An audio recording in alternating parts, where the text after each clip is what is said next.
Shalom Bapak Ibu Saudara yang saya kasihi di dalam Yesus Kristus. Kita bersyukur pada saat ini ada kesempatan kita kembali untuk belajar firman Tuhan. Dan semakin kita belajar firman Tuhan, maka kita akan semakin menyenangkan hati Tuhan.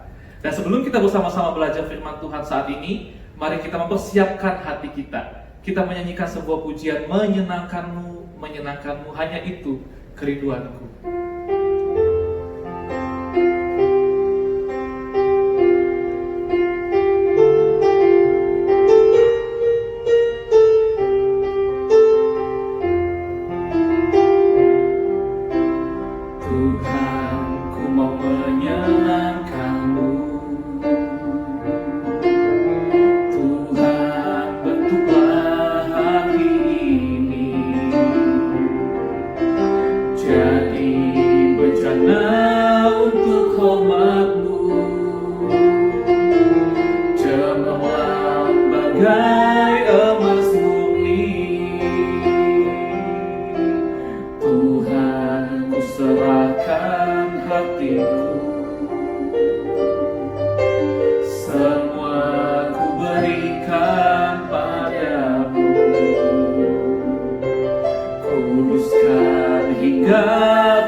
Saudara, seperti pujian yang kita nyanyikan bersama-sama tadi, marilah setiap kehidupan kita, pribadi lepas pribadi, kita dapat terus menyenangkan hati Tuhan dalam kehidupan kita.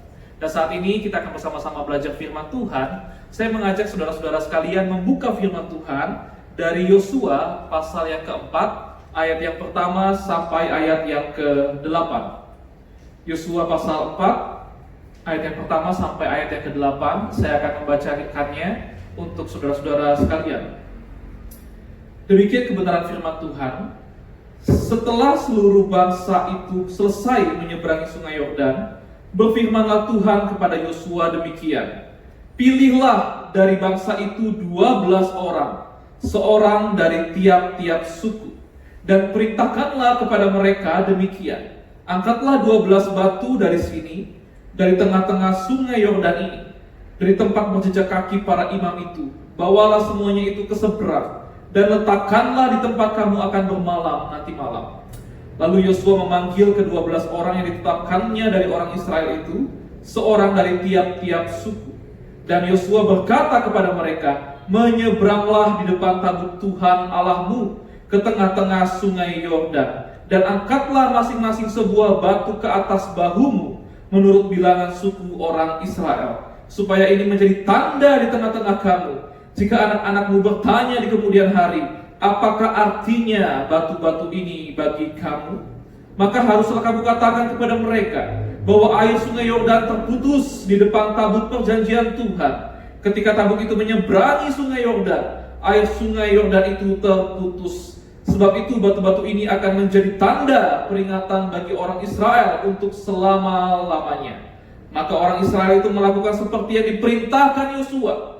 Mereka mengangkat 12 batu dari tengah-tengah sungai Yordan, seperti yang difirmankan Tuhan kepada Yosua menurut jumlah suku Israel. Semuanya itu dibawa mereka lah ke seberang, ke tempat bermalam, dan diletakkan di situ. Saudara yang terkasih di dalam Tuhan, kalau kita berbicara tentang dunia saat ini, dunia modern saat ini, maka hampir setiap kita, saudara, saya yakin memiliki yang namanya media sosial. Kita punya Facebook, kita punya Instagram, kita punya YouTube, kita punya Pet, Twitter, dan sebagainya, saudara. Nah, pertanyaannya adalah ketika kita memiliki media sosial itu, apa tujuan kita menggunakan media sosial itu, saudara-saudara? Ada banyak orang yang menggunakan media sosial tujuannya adalah untuk mencari teman baru, ya. Ada juga orang yang menggunakan media sosial tujuannya adalah untuk memamerkan kekayaannya, memamerkan dia sedang jalan-jalan kemana, kemudian memamerkan makanan-makanan dan sebagainya, saudara. Tapi ada juga yang menggunakan media sosial tujuannya adalah untuk sebagai album foto dan album video. Jadi ketika seseorang menggunakan akun, contohnya akun Instagram misalnya, dia memposting sebuah foto, memposting sebuah video di dalam waktu tertentu, dan di kemudian hari dia ingin kembali melihat foto itu, video itu, dia tinggal membuka aplikasi Instagram dan kemudian dia scroll ke bawah dan dia akan menemukan peristiwa-peristiwa di masa yang lampau. Nah, saudara yang terkasih di dalam Tuhan, kalau kita berbicara di dalam Yosua 4 ayat yang pertama sampai ayat yang ke-8, maka saya dapat mengatakan, saudara, di sini Allah ingin juga bangsa Israel memiliki sebuah album, saudara. Makanya ketika bangsa Israel sudah menyeberangi sungai Yordan bersama dengan Yosua, di sana Allah berfirman kepada Yosua, pilihlah satu orang dari tiap suku, jumlahnya ada 12 orang. Mereka kembali lagi ke tengah-tengah sungai Yordan, dan kemudian mereka mengambil batu-batu di sana. Ambil satu batu, dan jumlahnya ada 12 batu. Dan kemudian batu-batu itu dibawa ke tempat perkemahan mereka, di mana mereka sudah melewati sungai Yordan itu. Dan kemudian batu-batu itu ditaruh di sana, saudara-saudara. Saudara, tujuannya apa? Batu-batu itu diletakkan di sana. Allah mengatakan tujuannya adalah agar nanti anak cucu mereka ketika bertanya batu ini apa, maka mereka bisa menjelaskan kepada anak-anak mereka bahwa Allah sangat baik bagi kehidupan nenek moyang mereka. Allah menolong bangsa Israel menyeberangi sungai Yordan. Dan tentunya bagi orang Israel yang sudah menyelesaikan perjalanannya, saudara, melewati sungai Yordan, ketika mereka melihat kembali batu-batu itu, mereka akan kembali mengingat bagaimana kebaikan Tuhan di dalam kehidupan mereka. Nah, saudara yang terkasih di dalam Tuhan, ini peristiwa yang kita lihat bersama-sama yang terjadi di dalam Yosua pasal 4 ayat yang pertama sampai ayat yang ke-8. Apa yang bisa kita pelajari dari pasal ini, saudara? Dari ayat-ayat ini, apa yang bisa kita pelajari?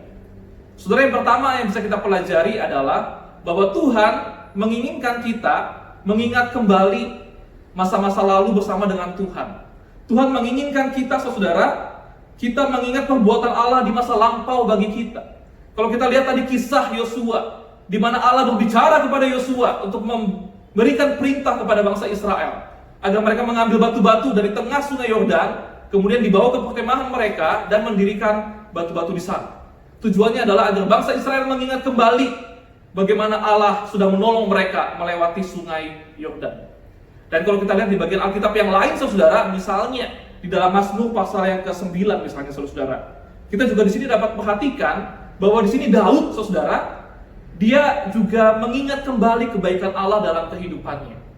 Saya akan membacakan Mazmur pasal 9 ayat yang ke-3 sampai ayat yang ke-7 buat saudara-saudara sekalian. Mazmur 9 ayat yang ke-3. Aku mau bersukacita dan bersukaria karena Engkau, bermazmur bagi namamu ya Maha Tinggi. Sebab musuhku mundur, tersandung jatuh dan binasa di hadapanku. Sebab Engkau membela perkaraku dan hakku. Sebagai hakim yang adil Engkau duduk di atas tahta. Engkau telah menghardik bangsa-bangsa, telah membinasakan orang-orang fasik. Nama mereka telah Kau hapuskan untuk seterusnya dan selama-lamanya. Musuh telah habis binasa, menjadi timbunan puing senantiasa. Kota-kota telah Kau runtuhkan, lenyaplah ingatan kepadanya. Saudara, di sini kita bisa perhatikan bahwa Daud mengingat kembali bagaimana kebaikan Tuhan dalam hidupnya. Bagaimana Allah menolong dia. Bagaimana Allah memimpin Daud, melindungi Daud dari musuh-musuhnya. Daud mengingat kembali peristiwa-peristiwa itu. Dan ingatan itu, saudara, memberikan kekuatan kepada Daud untuk menjalani hidup di dalam masa-masa itu.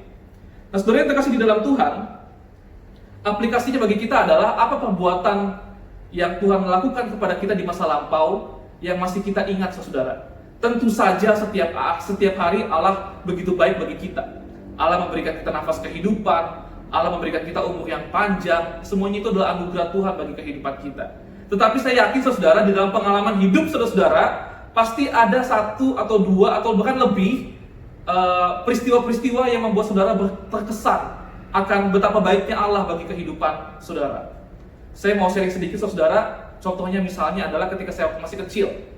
Ketika saya masih kecil, saya pernah menderita satu penyakit saudara yang namanya penyakit tipes gitu ya. Nah, ketika saya masih kecil, kalau tidak salah itu usia 1 tahun atau 2 tahun saudara, saya kena penyakit tipes, kemudian saya dibawa ke rumah sakit, saya dibawa ke dokter, tapi nggak sembuh-sembuh saudara. Sampai akhirnya orang tua saya membawa saya ke sebuah gereja. Kemudian didoakan oleh pendeta di sana, didoakan oleh hamba Tuhan di sana, dan kemudian saudara yang terjadi begitu amazing saudara ya, begitu ajaib. Dalam waktu beberapa hari ke depan, saya sembuh dari penyakit tipes itu. Nah, ini adalah suatu ingatan yang saya masih ingat sampai saat ini saudara. Dan ketika saya mengingat hal itu, saya kembali bersyukur kepada Tuhan bahwa Tuhan itu tidak meninggalkan saya. Tuhan begitu baik dalam kehidupan saya. Begitupun juga dengan saudara-saudara, saya yakin ada banyak pasti peristiwa-peristiwa dalam kehidupan saudara di mana Allah menyatakan kebaikannya dalam kehidupan saudara, di mana Allah menyatakan perlindungannya dalam kehidupan saudara. Terlebih khusus saudara-saudara, Yesus mati bagi setiap kita. Itu adalah peristiwa sejarah yang begitu sungguh-sungguh membuat kita harus bersyukur kepada Tuhan. Karena Yesus datang ke dalam dunia, Dia mati di kayu salib bagi setiap kita untuk kita mendapatkan keselamatan dan hidup yang kekal. Saudara, ini poin yang pertama. Poin yang terakhir, yang kedua yang ingin saya bagikan kepada kita dari Yosua pasal 4 ayat yang pertama sampai ayat ke-8 adalah Allah menggunakan simbol untuk menjadi sarana pembelajaran iman umat Tuhan.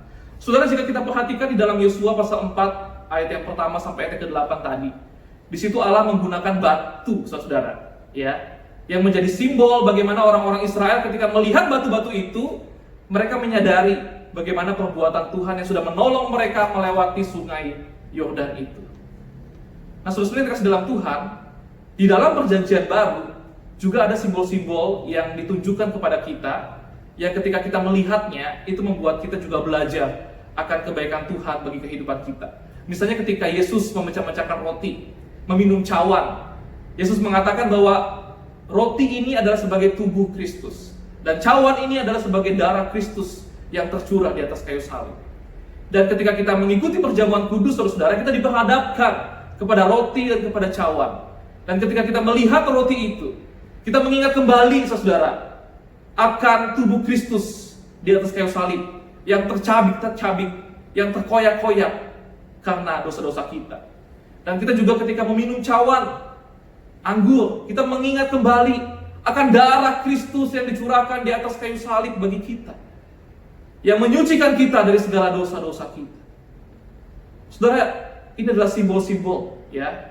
Dan di dalam kehidupan kita saat ini, saudara, di dunia ini ada banyak simbol-simbol. Media sosial dipenuhi dengan simbol-simbol. Misalnya Facebook, simbolnya berwarna biru dengan warna putih. Instagram, warnanya pink. Kemudian Twitter, warnanya biru dengan ada seekor burung di sana, saudara.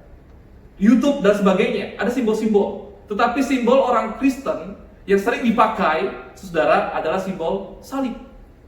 Ada banyak orang yang menggunakan salib sebagai aksesoris. Ada banyak orang yang menggunakan salib sebagai pajangan di rumahnya, saudara. Ini adalah simbol-simbol yang ketika orang Kristen melihat simbol ini, kita kembali mengingat akan kebaikan Tuhan, akan karya Tuhan di kayu salib bagi setiap kita. Saudara yang terkasih di dalam Tuhan, saya ingat ketika suatu waktu saya mengikuti sebuah acara, saudara, di sebuah gereja, di sebuah tempat, dan di acara itu saya mengingat, saudara, ada dibagikan beberapa simbol-simbol. Yang pertama saya ingat simbol yang dibagikan adalah kaca yang pecah.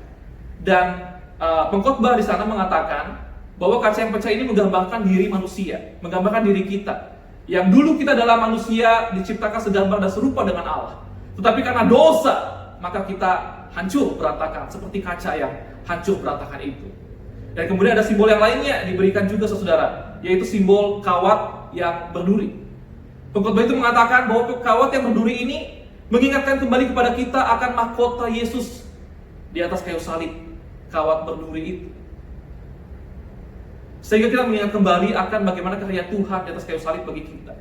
Dan kemudian ada simbol yang lain, saudara. Simbolnya adalah lampu yang bisa on, bisa off, bisa nyala, bisa mati.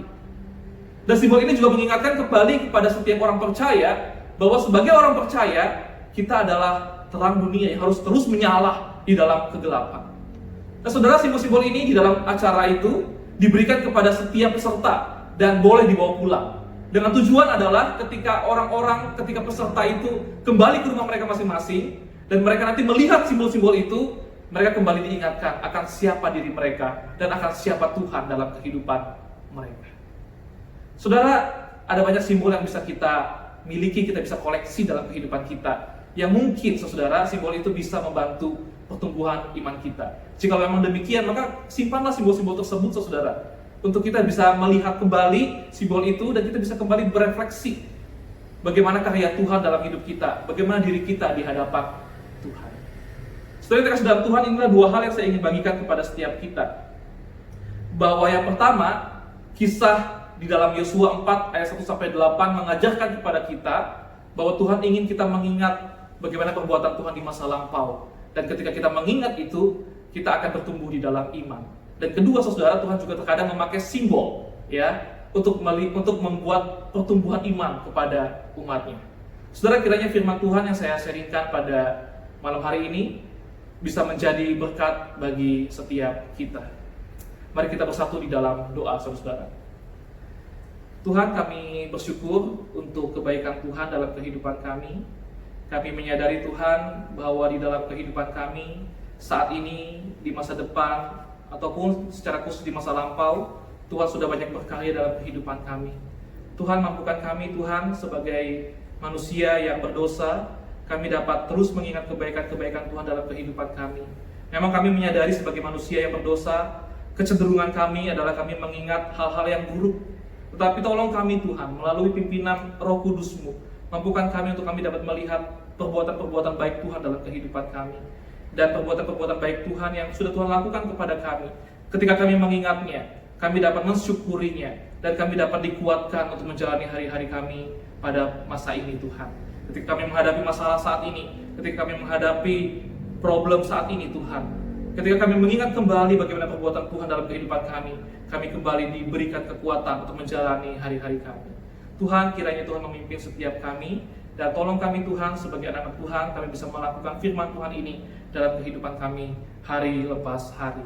Terima kasih Bapa di surga untuk firman-Mu, dan kiranya Tuhan yang memimpin setiap umat-Mu untuk semakin hari semakin bertumbuh di dalam Tuhan. Inilah doa kami Bapa di surga. Di dalam nama Tuhan Yesus kami sudah berdoa dan kami bersyukur. Amin.